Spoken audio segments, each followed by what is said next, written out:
I came home a day earlier than anyone expected. The flight was quiet, the cab ride long, and my body was heavy from the medical workshop. I was exhausted, but nothing could have prepared me for the sound that hit me as I unlocked my front door. Laughter, clinking glasses, the unmistakable hum of a party. At first, I thought I'd walked into the wrong house. But then I saw it. Streamers, balloons, and a massive white banner stretched across my living room wall. Bold letters screamed. There were 92 people crammed into my house. Cousins I hadn't seen in years, distant relatives I barely remembered, neighbors who weren't even family, and right at the center of it all, my parents and my brother, hosting like it was their kingdom. My house, my walls, my food, my absence. They hadn't even told me. I stood at the doorway, invisible, like a ghost at my own funeral. My mother brushed past me with a tray of drinks, not even noticing. My father laughed at some uncle's joke, his hand resting on my brother's shoulder as if he were the only child that mattered. For a split second, rage boiled up my throat. I wanted to scream, to shatter glasses, rip down that banner, and drag every last one of them out by their necks. But instead, I smiled. A small, quiet smile. Because they'd already lost. They just didn't know it yet.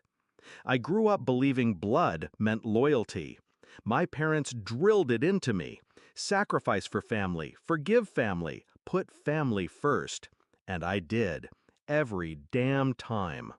I funded their bills when they fell behind. I helped my brother through college. I gave without asking, because I thought that's what love meant. But love, I learned that night, was just their mask for greed.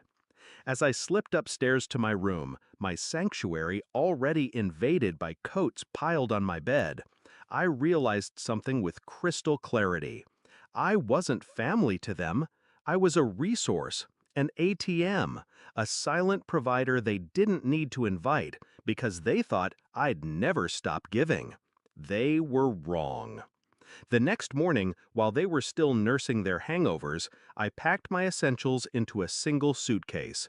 Laptop, documents, jewelry, the important things. Then I made a call to my lawyer.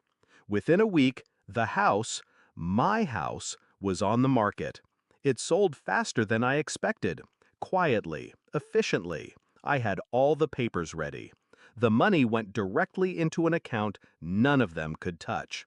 I bought myself a new place across town. Smaller, but mine. Untouched. And the best part? I didn't say a word.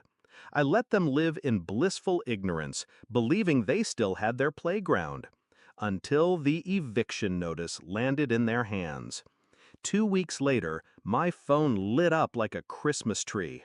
105 missed calls. My brother's name flashed over and over again. The voicemail started calm, then frantic, then furious. "How could you do this?" he screamed into the receiver.